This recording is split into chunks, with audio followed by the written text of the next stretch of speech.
Muy buenas tardes con todos los participantes. Los saludamos y les damos una cordial bienvenida desde la Dirección de Infosalud, que pertenece a la Dirección General de Telesalud, Referencia y Urgencias, en coordinación con la Unidad Funcional de Telesalud y Telemedicina del Hospital Nacional Cayetano Heredia del Ministerio de Salud.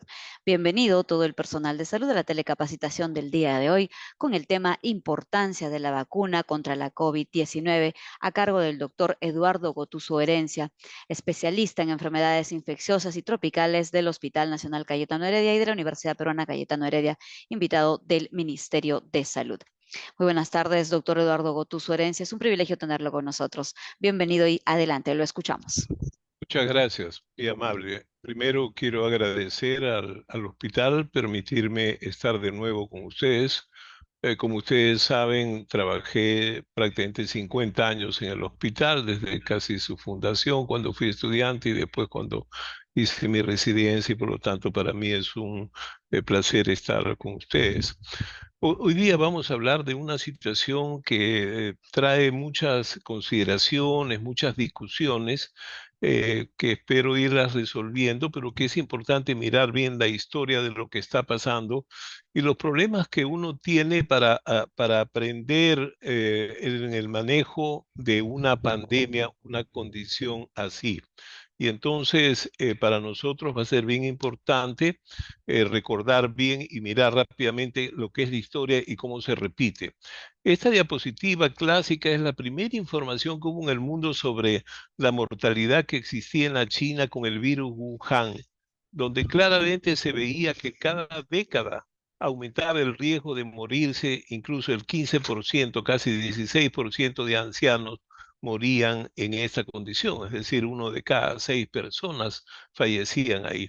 Esta situación también ocurrió en Inglaterra de manera importante, donde tempranamente nos fijamos de que hay una cantidad mayor de hombres y la mortalidad se da mayor en hombres.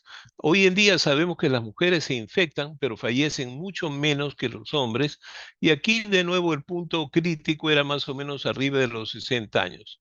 Sin embargo, cuando aparecen los primeros estudios en el Perú, se confirma de nuevo esa experiencia, que los hombres fallecen más que las mujeres de manera importante, y sin embargo la edad promedio yo comienza a bajar. O sea, nosotros en el Perú desde la primera ola tuvimos fallecidos de manera más temprana, gente entre los 50 y los 60 años de edad.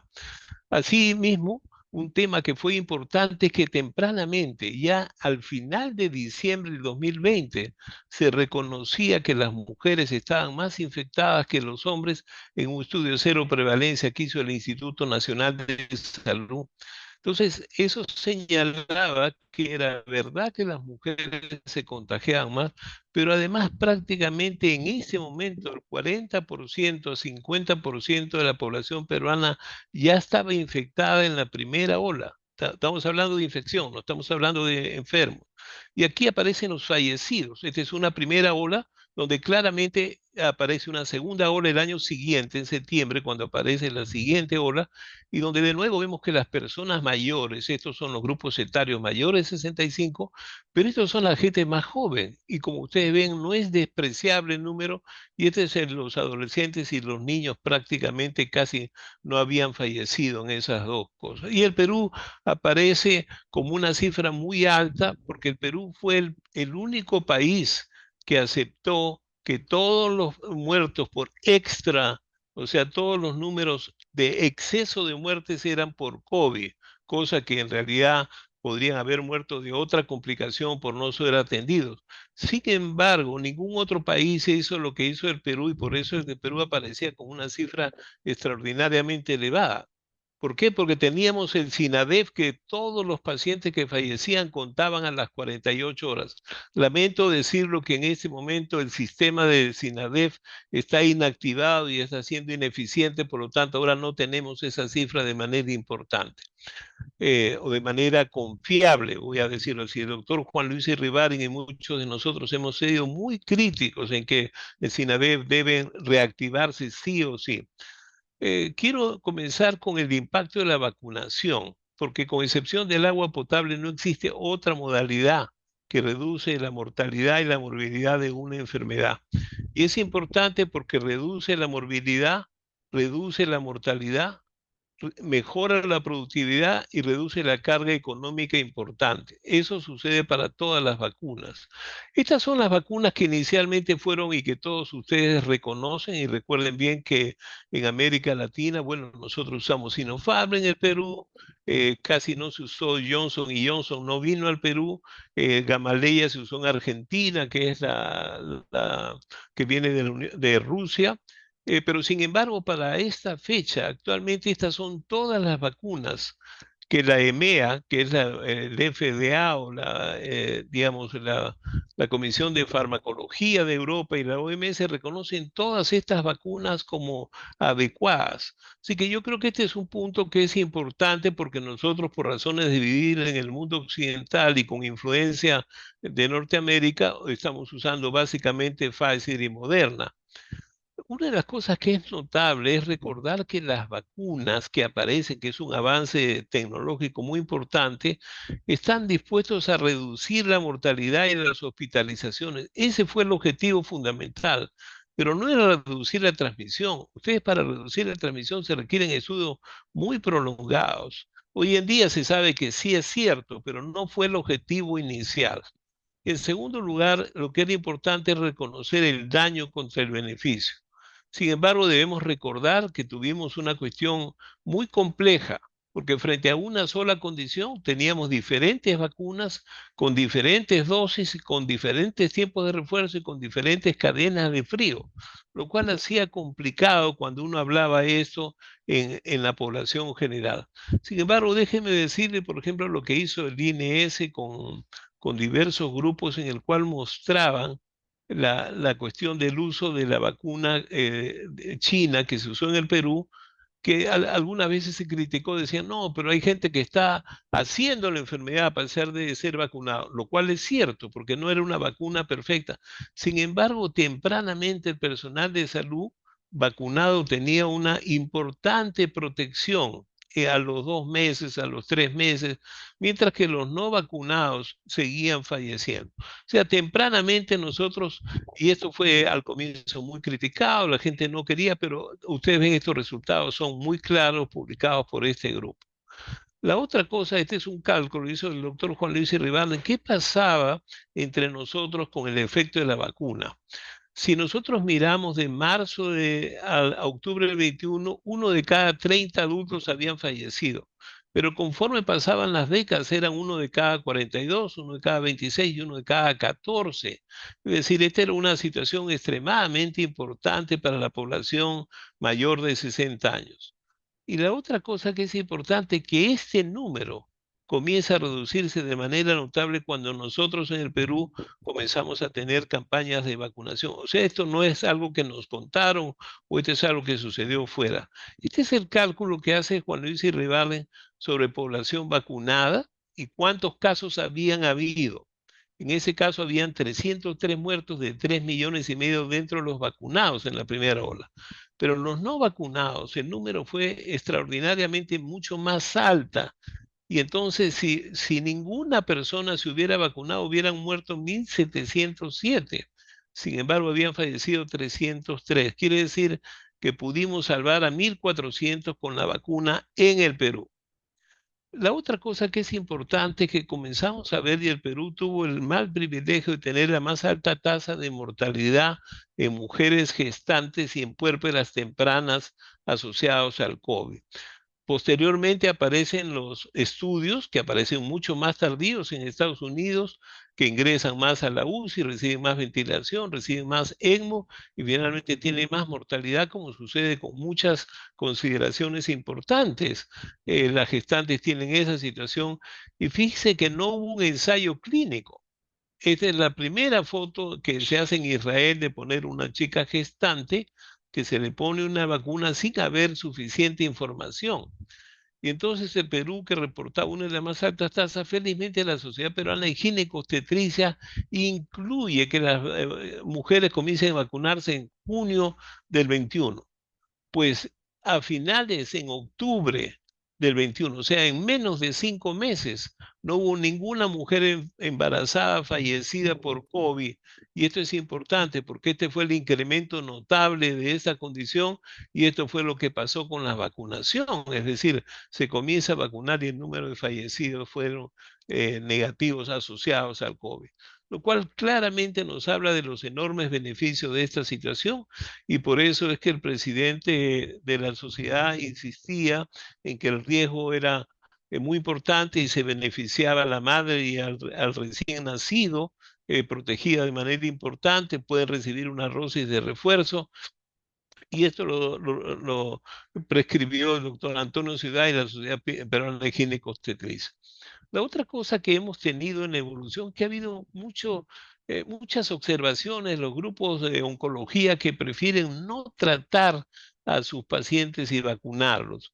Sin embargo, cuando ustedes miran diversos estudios, la tasa de protección anda alrededor de 60 y tantos por ciento. Fíjense, cuando son tumores sólidos, la protección en general era 66, los desórdenes hematológicos agudos eran 20%, pero cuando ustedes le están dando tratamiento, la protección solamente es 55, cuando pasó la quimioterapia hace 3 a 6 meses, 60 y tantos, cuando es más de 6 meses de quimioterapia, que 85%. Es decir, claramente hay una protección en pacientes con cáncer que tienen una alta consideración y desde ahora debemos insistir en estos datos. De ahí aparecen las variantes. Las variantes son normales en cualquier infección por virus, pero desaparecen porque son pequeñas y ocurren de manera ocasional. Pero en una pandemia donde en toda la humanidad el número de virus que hay en una comunidad es extraordinariamente elevado, matemáticamente van a aparecer, digamos, mutaciones a cada rato. Se estima que cualquier virus produce unos 30 mutaciones en 20 días. Sin embargo, esas mutaciones se agotan porque son ineficientes. Sin embargo, al haber tantas mutaciones, ya aparecen algunas nuevas que transmiten más rápido, infectan más personas, etcétera. Incluso tempranamente la vacuna de AstraZeneca se vio que su protección en Sudáfrica fue mucho menor que en Inglaterra basada en esta consideración. Y esto yo creo que es un tema muy importante. Entonces, las mutaciones, la OMS lo primero que mire es cómo se transmite, qué cuadro clínico produce, qué afecta a la efectividad de las vacunas y qué afecta al diagnóstico.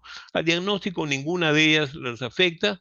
La severidad, felizmente actualmente no hay una severidad mayor, excepto en los no vacunados. Y esto es un poco el ejemplo de cómo tempranamente entran las variantes y ocupan todo el espacio. O sea, en pocos meses, entre agosto y enero, ya ocuparon casi el 100%. Igual aparece la delta y rápidamente se dan cuenta, o sea, en poco tiempo ocupa todo el espacio y se vuelven eternamente importantes. Y eso es un poco lo que ocurrió, por ejemplo, en Alemania, cómo las variantes van cambiando y cómo la variante Delta y el Omicron aparecen produciéndose una cifra notable de casos y de fallecidos. Esto es un poco, en Alemania hubo 117.000 fallecidos. Recuerden bien que para ese momento el Perú tenía 220.000 y esto estaba relacionado con que la mortalidad iba siendo diferente en cada una de estas variantes. Y esto es importante que se reconozcan porque ahí todavía no teníamos una buena cantidad de vacunas. Quiero recordarle que en Alemania hasta ahora hay 18 millones de alemanes que no se quieren vacunar. Entonces la variante Omicron, que es hoy en día la más importante, aparece en Sudáfrica ya el 21. Se transmite mucho más rápido y aparece una cosa notable, que los pacientes tienen reinfección, cosa que no ocurría con el Wuhan.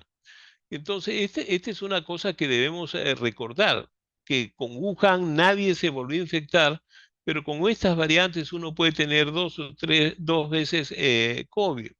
Y finalmente la severidad clínica no era tan elevada, lo cual dio tranquilidad, especialmente en los vacunados. Y finalmente la inserción dentro de un país ocurre muy rápido con el Omicron y en 6 semanas más del 85% de los casos corresponde a esa situación. Y entonces, obviamente que el impacto de vacunas todavía protege de hospitalización. O sea, a pesar de que no protege la infección con tanta eficiencia, sí protege la hospitalización. Y recuerden bien eso, porque este es uno de los criterios por qué debemos seguir vacunando. La otra cosa, esta es una publicación de Economist sobre cuántas vidas salvaron las vacunas el año 2021. Y ahí aparece AstraZeneca, Pfizer con 7 millones, pero aparece Sinovac, Moderna y Sinopharm, la que se usó en el Perú. Sinovac es la que se usó en Chile y se usó en varios países asiáticos. Es decir, el número de millones de personas que se estima que han sido protegidos de morirse son 30 millones de personas. Es decir, era un impacto peor que una guerra mundial. Entonces, claramente las vacunas salvaban vidas y la respuesta es sí. Y entonces, cuando aparece el Omicron, también aparecen nuevas variantes. O sea, no solamente aparece uno, sino comienzan a aparecer las variantes. Rápidamente, el 50% de casos en un mes, alto grado de transmisibilidad, puede reinfectarse, escapan a la respuesta inmune de manera parcial, pero no total. Este escape se mide básicamente por anticuerpos de los pacientes vacunados. Sin embargo, aquí quiero recordar que nosotros también tenemos un sistema de inmunidad celular que no se mide solo con los anticuerpos. Y por eso que es importante que hay que seguir reconociendo que las vacunas siguen teniendo no una eficacia tan alta como cuando se aparece una nueva vacuna o específica para una, sino que también da una opción clínica, que eso no se mide cuando miden anticuerpos. Esto probablemente es uno de los temas más notables que debemos recordar, que tiene que ver con la distancia. Este es el Wuhan, el primer virus que aparece. Y ustedes recuerdan en el Perú, por ejemplo, fue descrito el Mu, después se describió el Beta, se describió el Lambda, etcétera, pero estas se agotaron, o sea, estas se agotaron y desaparecieron, ya no hay más de eso. Sin embargo, y aparece los omicrones, antes del omicron aparece delta, como ustedes recuerdan, pero también se fue agotando.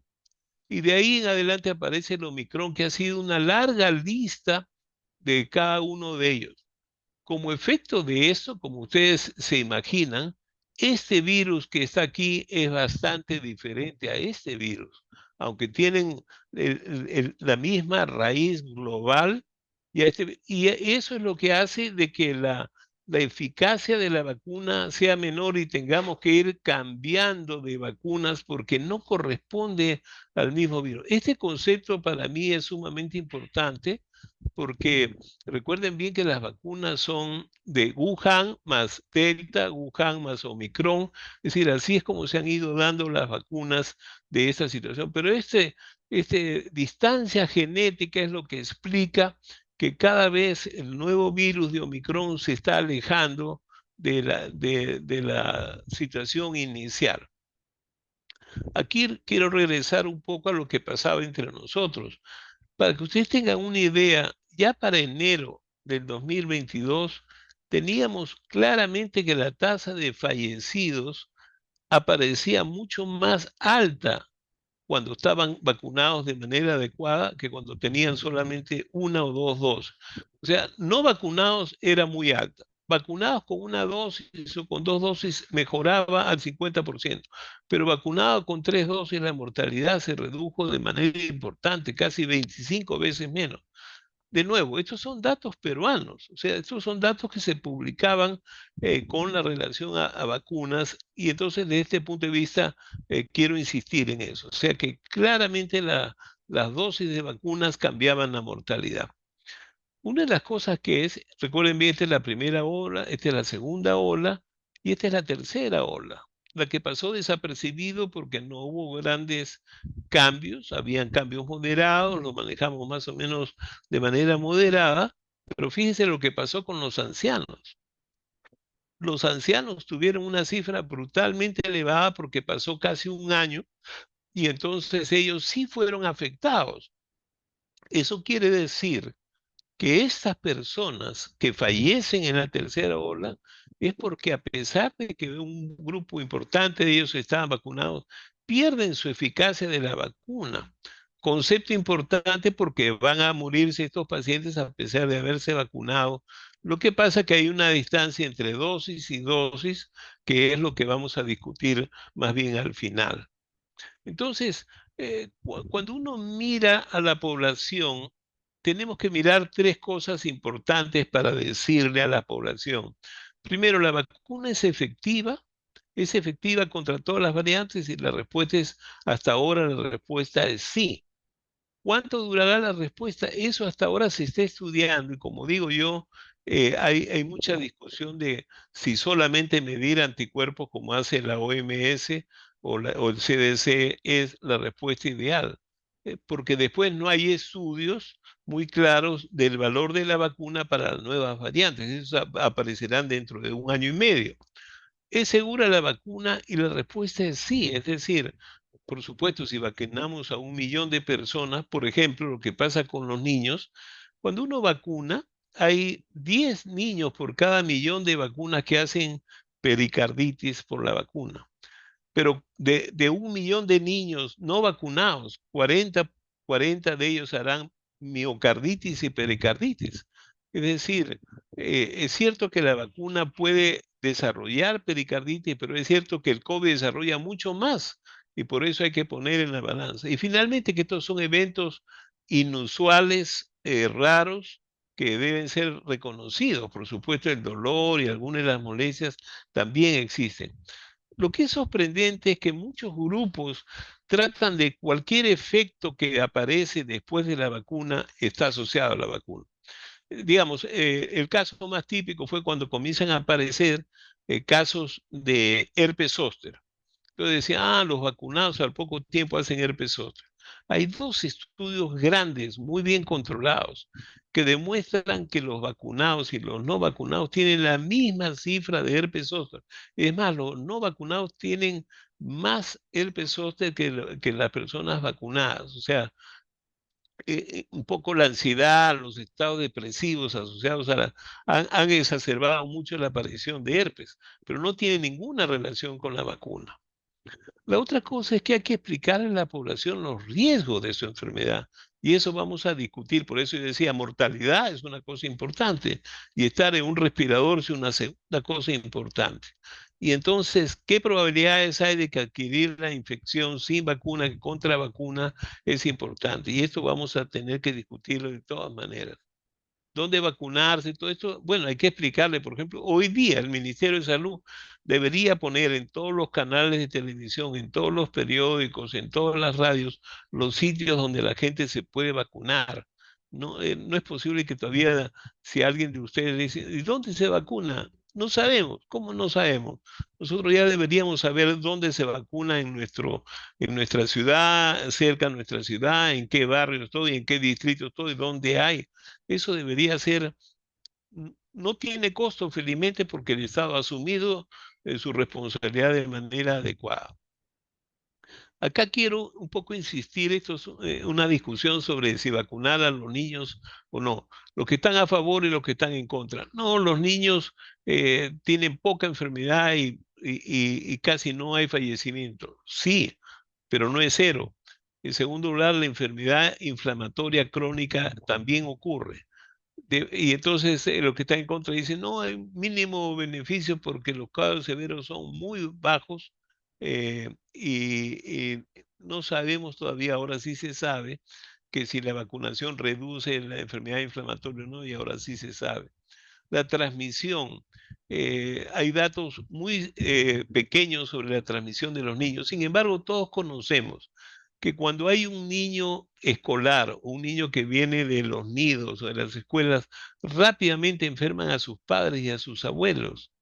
Y finalmente el post-COVID, que ahora hablaré, hay datos preliminares, pero ahora sí hay datos de que también los niños tienen post-COVID y es importante, ¿no? La seguridad es, como yo decía, bien definida. No voy a discutir los aspectos económicos. Este es un modelo que hicieron en Inglaterra sobre qué pasa si vacunamos, digamos, vacunamos los casos. Esto es lo que ocurre si vacunamos a los adultos y a los adolescentes de alto riesgo Pero si aumentamos y vacunamos a todos los adolescentes, el número de casos se reduce. Y si vacunamos a todos los niños, incluso el número de casos de COVID en una comunidad se reduce. Este es el impacto notable de la transmisión de los niños acá. Pero cuando lo ponemos en muertes, cuando solamente vacunamos a los adultos y a los adolescentes en riesgo, este es el número de fallecidos. Pero cuando vacunamos a todos los adolescentes, pero cuando vacunamos a los adolescentes y niños, esta cifra es mucho menor. De tal manera que esta es una razón notable para insistir en que debemos vacunar también a los niños para reducir los casos de COVID y reducir las muertes por COVID. Esto es lo que apareció en el siglo XIX, que hoy día el siglo XXI sigue apareciendo bien, ¿no? La vacunación no es efectiva, la vacunación no es segura, había muchas objeciones religiosas y filosóficas, y finalmente habían resistencia a la vacuna obligatoria, la gente decía, no, no, a mí nadie me va a obligar. Pero estas son condiciones de hace 200 años. Incluso la propaganda antivacuna mostraba cómo la vacunación venía con la muerte, ¿no? O sea, esa era una de las tantas campañas que hay de los falsos valores. Entonces, entre nosotros hay muchos argumentos que son lo que yo llamo verdades a medias o cosas falsas. Son vacunas experimentales. Miren, las vacunas se probaron con miles de pacientes. Producen más daño que beneficio. Durante esta charla yo he pretendido insistir en que el beneficio ha sido enorme. Han muerto más de 300 colegas, han muerto más de 600 enfermeras, etcétera. Y realmente cuando aparece vacuna, esta situación cambió totalmente. Los efectos adversos son muy frecuentes y severos, también es falso. Disminuyen mis defensas, al contrario, a estos pacientes con defensa baja hay que vacunarlos. No requiero nueva dosis. Eso era cierto para el Wuhan. Mi religión no me lo permite. No hay ninguna religión que se oponga a eso. Son interpretaciones de los libros religiosos y bíblicos que no tienen ninguna base porque hace 2000 años que se escribieron esos libros o hace 1000 años no había estas consideraciones. Es un área biológica para controlarlo. ¿Se acuerdan que decían que los chinos o los rusos o no sé quién nos iban, o finalmente que nos iba a salir cola de ratón? Soy fuerte y no tengo riesgo. Y hoy en día dice, ¿para qué vamos a vacunarnos? Ya nos han vacunado muchas veces, no hay necesidad. Entonces, las dudas en los adultos jóvenes hay que explicarles sobre esa situación. La tasa de indecisos, pero también la tasa de personas que se oponen, sigue siendo elevada, porque si ustedes leen digamos, lo que circula en las redes sociales, la mayoría de esa información es una información que no está basada en datos científicos, que no está basado más que en opiniones, es decir, es una opinión y esas opiniones pues no tienen datos científicos claros. Y entonces dice los resultados clínicos, realmente estos han sido criticados, pero han sido extensamente revisados por muchos porque la información está en las redes de todo el mundo, están abiertas y entonces es importante que sepamos de que hay seguridad en la información. Y entonces lo que sí sabemos es que dicen, ah, no, no, la vacuna no funciona porque fueron vacunados y también les dio COVID. Es cierto, no es una vacuna perfecta. ¿Por qué? Porque a diferencia de otras vacunas, como la vacuna polio, la vacuna de fiebre amarilla, no hay casos porque son virus que son estables.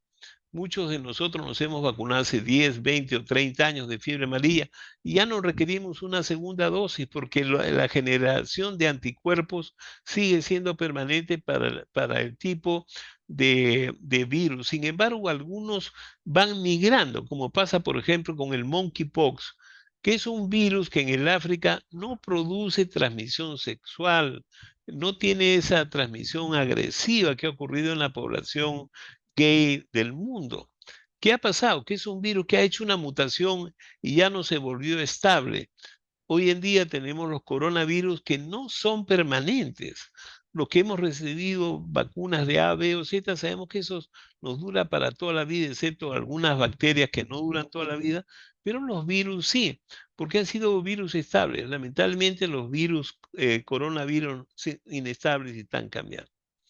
Entonces, cuando hablamos de vacunas en el Perú, tenemos la vacuna bivalente, que es una vacuna del virus Wuhan y variante Omicron. ¿Es útil para la situación actual? Y la respuesta es sí, sigue siendo eficiente. Otorga de 6 a 9 meses una buena cantidad de anticuerpos, pero requiere refuerzos. Por eso es que los inmunosuprimidos tienen de 4 a 6 meses volverse a poner. Y los inmunocompetentes tenemos que poner a los 8 o 9 meses una segunda dosis. Esta es la que actualmente está en uso en el Perú. ¿Por qué decimos eso? Porque muchos han sido vacunados hace un año, hace un año y medio, hace, digamos, 10 meses. Entonces, sí requieren porque van perdiendo sus defensas, pero sin embargo, esta vacuna sí les da un refuerzo frente a esa consideración. Y por eso es que decimos de que siguen siendo útiles para esta situación. Ahora, los inmunosuprimidos, ¿quiénes son? Comencemos por los más simples. Todas las personas mayores de 60 años. ¿Quiénes más son? Diabéticos de cualquier edad, personas que tengan enfermedad pulmonar crónica de cualquier edad, personas que sean cardiópatas, personas que tengan insuficiencia renal, que están en diálisis, personas que tengan, digamos, tratamientos oncológicos, personas que tengan tratamientos de diálisis periódicas, personas que estén recibiendo quimioterapia, personas que estén recibiendo productos biológicos para la artritis, para el lupus, para enfermedades autoinmunes, etcétera, personas que reciben corticoides más de 10 miligramos por un tiempo prolongado. Pero además hay dos grupos adicionales, que son el Down y que son las mujeres gestantes, que sí deben vacunarse en cada gestación porque están perdiendo los anticuerpos y por eso las gestantes a partir de las 25 semanas deberían ponerse una dosis de refuerzo, primero para protegerse ellas, pero en segundo lugar para proteger a sus bebés, porque el bebé durante 6 meses solamente tiene los anticuerpos que le proporciona la madre. Y si la madre no tiene anticuerpos, los bebés van a hacer cursos clínicos graves. ¿Qué es la vacuna monovalente? Esa es la vacuna que está en este momento aprobada y en uso en Norteamérica y en Europa. ¿Por qué? Porque ellos lo que han hecho dicen, ya no necesitamos Wuhan, ahora necesitamos solamente una Omicron que va a ser específica para la variante que está caminando. Entonces, eso es correcto. O sea, se excluye el virus de Wuhan porque toda la población ya ha tenido o toda la población ha sido vacunada de tal manera que ya no requerimos Wuhan y que la posibilidad de que aparezca Wuhan prácticamente es cero. Esta vacuna es eficaz y segura, pero todavía no va a llegar al Perú. Probablemente llegue en 4 o 5 meses, pero siempre tendremos una carrera contra el tiempo.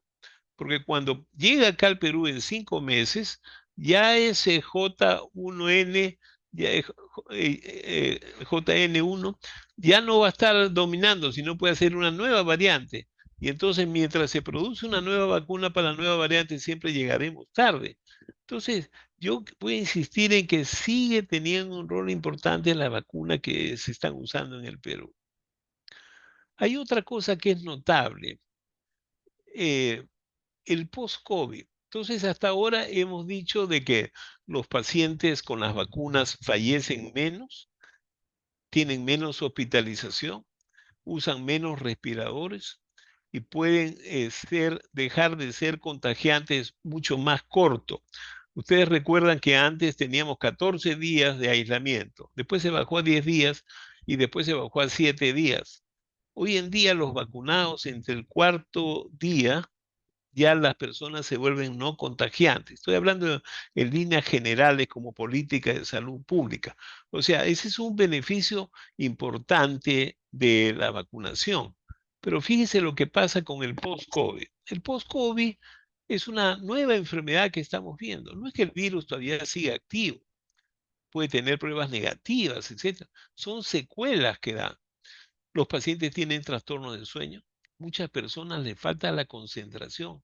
Tengo una amiga que preparaba conferencias, me dice, oye Eduardo, después del COVID, 2 meses me he pasado sin poder organizar una charla. Hay personas que pierden el gusto y el olfato y ahora con la nueva variante ha reaparecido esta condición. algunos casos de fibrosis pulmonar que fueron descritos en la China y después se ha visto, hay un daño intersticial, reducen la capacidad ventilatoria, las personas tienen una fatiga inusitada que les llama la atención. Hay pacientes que desarrollan miocarditis y pericarditis. Aquí de nuevo, quiero mencionar porque hay personas que dicen, no, se han muerto por las vacunas. Estos pacientes, no, estos pacientes por el COVID desarrollan esta condición. Es tanto que es importante que ustedes recuerden eso. Estos son personas que cuando tienen COVID hacen casi 20 a 25% hacen algunas de estas consideraciones.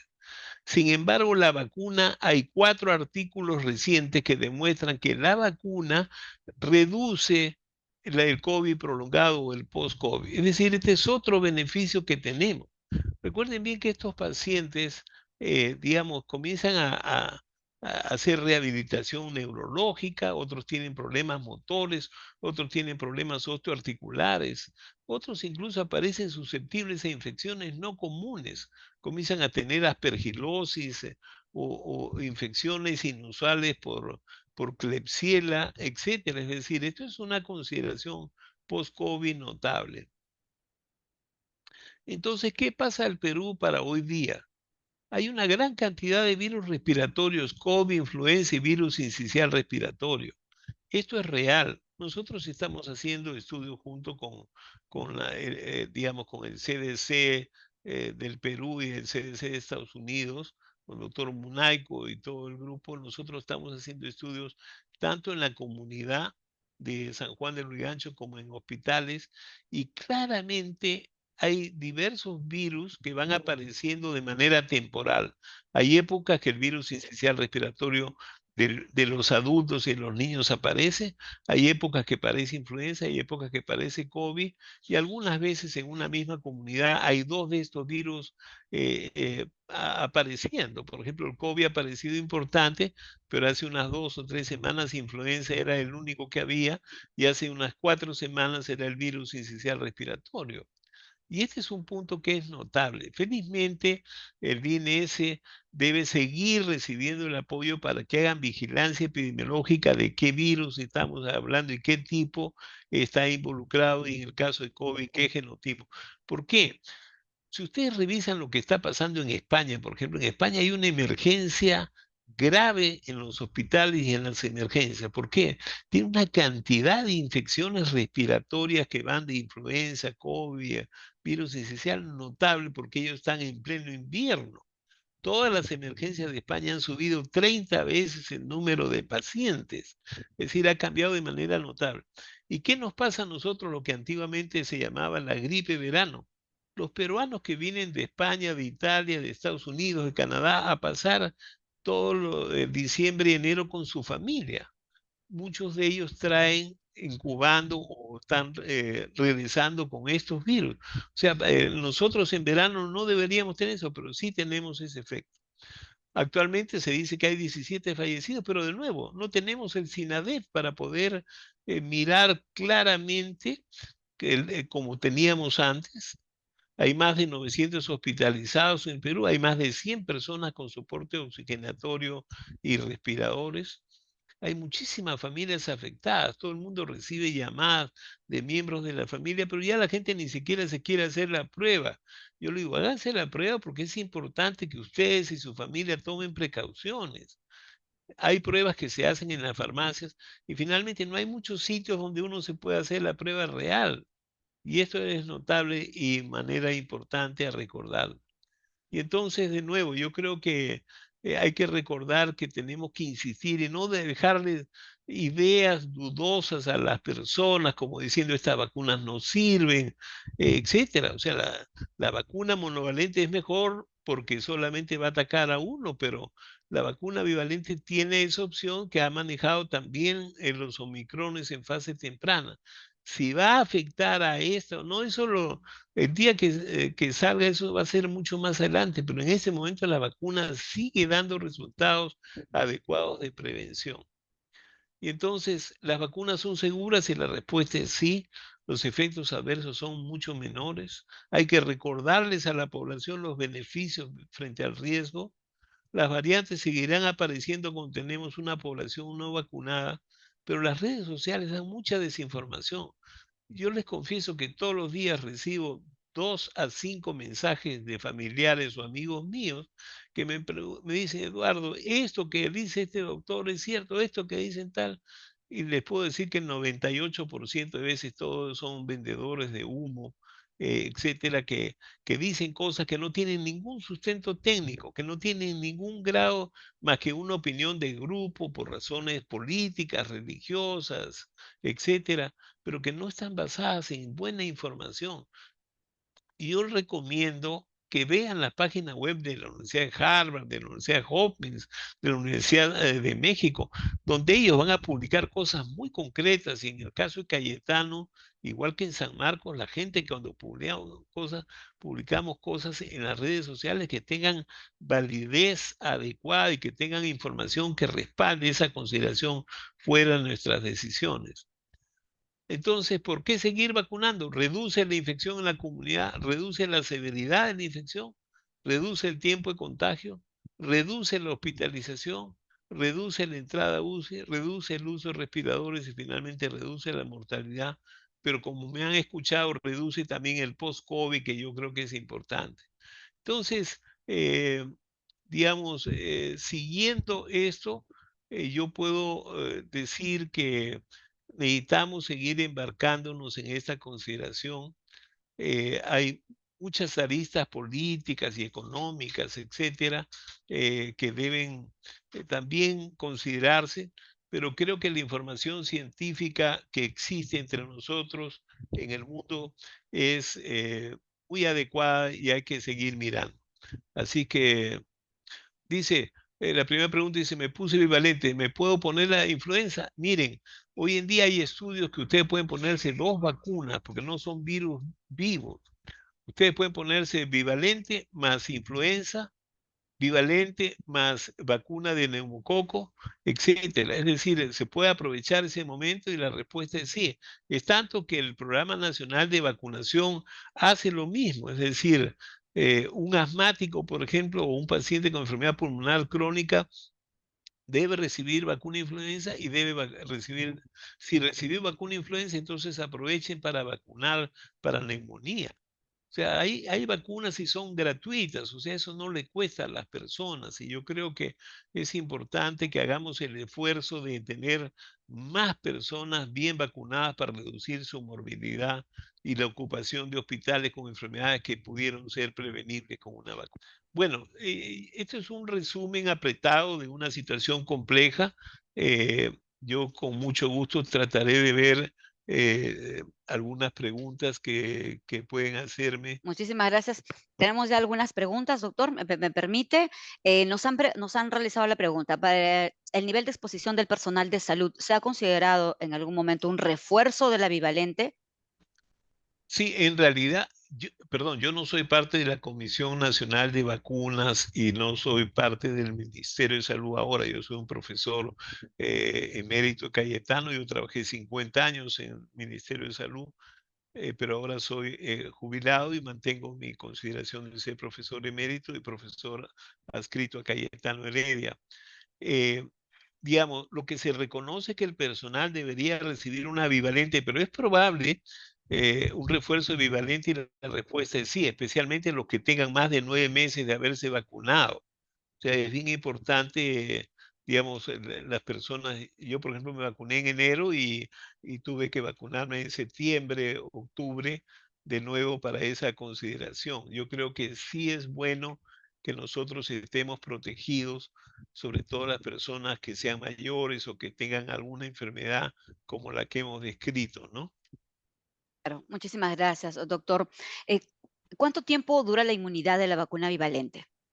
Normalmente dura 9 meses en personas inmunocompetentes y de 4 a 6 meses en personas que tienen diversos grados de inmunodeficiencia. Gracias, doctor. ¿La variante JN1 es letal? No, no produce más mortalidad que las otras variantes, ¿ah? O sea, la mortalidad no ha cambiado. Lo que pasa es que ahora tenemos un número grande de casos, o sea, Si ustedes miran lo que dice el Ministerio de Salud, júntense 10 médicos y fíjense cuántas llamadas han tenido la semana pasada, cuántas familias y cuántos casos, y eso, muchísimos casos en todo el Perú. Especialmente hoy en día tenemos en Iquitos, como siempre ocurre con las enfermedades respiratorias, Iquitos, en norte Perú y Lima. Después comienza a extenderse hacia el sur del Perú. En Ica ya hay un número importante y después ya comienza a aparecer Arequipa, Cusco, Puno, más tardíamente. Gracias, doctor, por su respuesta. Después de haber sido positivo, ¿no? Un paciente y con vacuna, cuarta dosis, ¿cuánto tiempo se debe esperar para colocarse la bivalente o la mono?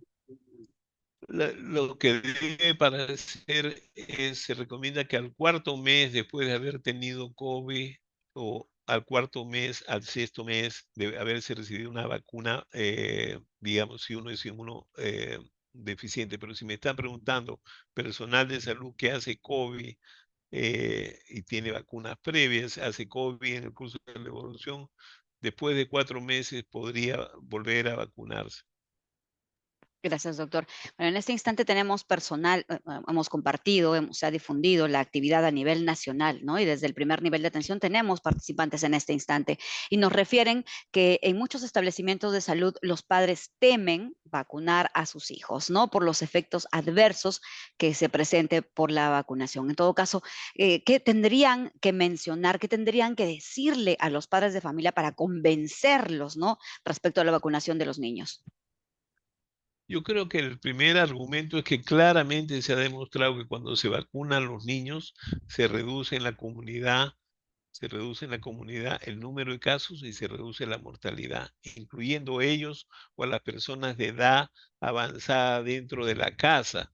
Así que ese es el primer argumento. El segundo argumento es que los efectos adversos en niños son muy inusuales. Y los padres deben conocer, miren, hoy en día los niños casi reciben entre 4 y 6 vacunas hasta el mismo día. Y las mamás saben que en la noche va a tener fiebre, le van a dar sus gotitas y todo lo demás, pero el beneficio de esas vacunas es enorme. Entonces, el beneficio de vacunar a los niños es un beneficio personal, es un beneficio familiar y es un beneficio comunitario. Gracias, doctor. Vamos a tratar de entender esta pregunta. Nos comentan que hay relación de las muertes por COVID con la cantidad de veces que se ha podido contagiar, bueno, claro, y teniendo hasta 2 vacunas, 2 dosis aproximadamente. No, la relación no tiene que ver con el número de veces que ha habido COVID, que una persona ha tenido COVID. Ese grupo de personas están siendo estudiadas porque una persona ha tenido 2 o 3 veces COVID. Recuerden bien que cuando hubo el Wuhan no había una segunda infección, pero con las nuevas variantes uno sí puede tener 2 veces una, pero hasta ahora, digamos, si uno queda con secuelas, déjenme responderle así, porque yo no conozco estudios que tengan que ver con que si una persona tuvo 3 veces, tiene una mortalidad más alta. Es posible, y la respuesta es sí, porque cada COVID, aunque sea leve, te puede dejar una secuela pulmonar o te puede dejar una secuela cardíaca, y en la próxima vez esto puede también acumularse. O sea, los efectos adversos o las secuelas pudieran crecer en determinada población y la respuesta es sí, o sea, eso podría ser, pero no tengo datos que confirmen que si uno tiene más COVID, es cierto que van a tener más opción de complicaciones cada vez y van a tener más opciones de fallecer. La respuesta es sí, pero no tengo información que yo pudiera recomendar. Doctor, una pregunta de un establecimiento de salud. Nos indican si es que después de la fecha de vencimiento de las vacunas, ¿estas se pueden usar? Esa es una pregunta que es bastante compleja. Déjeme decirle la razón. Ustedes saben que el juego político es muy intenso, y detrás de eso hay muchos intereses políticos y económicos, etcétera. Cuando se prescribe una fecha de expiración, es lo que la compañía que produce garantiza que hasta ese momento tiene validez. Sin embargo, muchas veces se puede extender el periodo de expiración cuando uno se pone de acuerdo con la compañía y la propia compañía, como tiene sus controles, dirá si realmente es viable. Y sobre eso se ha discutido mucho porque hay muchas medicinas, sobre todo en el países del tercer mundo, donde se vencen y sin embargo la gente lo requiere y no los puede usar. Ocasionalmente ha sido reconocido que después del uso, por ejemplo, pasó con unas tetraciclinas que fueron motivos de una gran publicación que produjeron daño renal después que se usaban después de la fecha de vencimiento. Porque después de la fecha de vencimiento tú tendrías dos cosas, que la vacuna se vuelve ineficiente o que pueda tener más efectos adversos. En realidad lo que podemos decir es que probablemente haya menos eficacia porque está perdiendo su actividad, pero que hay efectos adversos mayores, no creo que los haya. Sin embargo, nadie se va a atrever a hacer vacunación sabiendo que detrás uno puede ser acusado de que está haciendo mal. Porque ese es el tema de siempre. Los médicos tratamos de hacer muchas cosas y queremos hacer lo mejor para los pacientes. Pero si hacemos eso, por ejemplo, usted después va a tener un juicio permanente por esa situación, porque dentro de esos vacunados con una vacuna vencida, después hacen COVID, fallecen, usted se ganó el juicio. Entonces, como efecto de este asunto legal, todo el mundo se cubre y dice, no, si está expirada, no la voy a usar yo, que la usen otras personas. Entonces, no hay una relación que yo creo que el Estado, si tiene vacunas que están por vencerse, tempranamente deberían discutir con sus expertos y discutir con los expertos de la compañía que produce para ver si realmente pueden extender o no. Yo creo que ese es un tema muy sensible y recomendaría que, aunque yo quisiera vacunar, obviamente que si uno tiene una situación de emergencia y tiene una vacuna X, y por más que uno diga, bueno, ya venció, bueno, usémosla bajo riesgo y bajo situación voluntaria, cosa que no sucede frente a una pandemia. Así que yo diría que es poco probable que se tenga que aceptar el uso de vacunas vencidas, salvo que se haga aumento del tiempo de expiración, que sí se puede hacer. Gracias, doctor, por su respuesta. ¿Es posible que una persona se contagie de COVID y dengue a la vez? Sí, es posible. Son dos mecanismos y ya en el Perú se han visto casos así. Hace poco he visto justo un caso igual. Es un paciente que está en un sitio endémico y, y digamos, comienza a hacer dengue y viene a Lima y en el camino claramente hace COVID en el bus, etcétera. O sea, había muchos casos y él en 48 horas tiene las dos enfermedades. Así que eso es posible. Son dos rutas diferentes de contagio. Muchísimas gracias, doctor. Si una persona, bueno, está en tratamiento de fertilidad, ¿debería vacunarse antes de realizar el implante? Ah, esa es otra pregunta, pues que no tenemos respuesta. De todas maneras, mira, estas vacunas no tienen virus atenuado, por si acaso. O sea, son fragmentos digamos, de la espiga, pero técnicamente no habría ninguna razón para poner en riesgo la fertilidad con la vacuna. Lo que uno debe hacer es que si uno tiene vacuna, si le da fiebre, le da molestia, uno puede estar varios días con molestias. Entonces uno debería vacunarse mucho antes, 2 o 3 semanas antes de hacer un procedimiento de fertilidad. Pero de nuevo, esa es una pregunta que la tiene que discutir su experto con un infectólogo para tratar de resolver. Yo diría que sí se puede vacunar y que 2 semanas después pueda, pero no hay una contraindicación porque no le estoy poniendo un virus vivo atenuado, que es diferente si yo le voy a poner una vacuna de fiebre amarilla, por ejemplo. Muchísimas gracias, doctor Gotuso. ¿Tiene alguna recomendación final para nuestros participantes? Miren, yo recomiendo que las personas, porque todos los días somos consultados y todos los días aparecen toda la situación de antivacunas. Los antivacunas son gente que entra todos los días a las redes y sacan una serie de afirmaciones que cuando uno mira, la mayoría de veces son falsas. Y hay otros grupos que parten de medias verdades y también quedan así. Creo que lo que se tiene que hacer es buscar instituciones que sean confiables, que tengan, digamos, control de calidad, igual que cuando uno lee una revista. O sea, cuando uno lee una revista, los revisores son exigentes, los editores son exigentes y eso le da prestigio a una revista y le da prestigio al artículo que se ha publicado. Y uno confía en esa información. Es más, los médicos, todas las medicinas que usamos, pasan por esa situación de hacer ensayos clínicos que dan resultados que permite que nosotros prescribamos para el asma tal cosa, para la diabetes tal cosa y para la hipertensión tal cosa. Todos pasan por lo mismo. Pero eso está basado en información que es recontra revisada y revisada, supervisada, monitoreada, etcétera.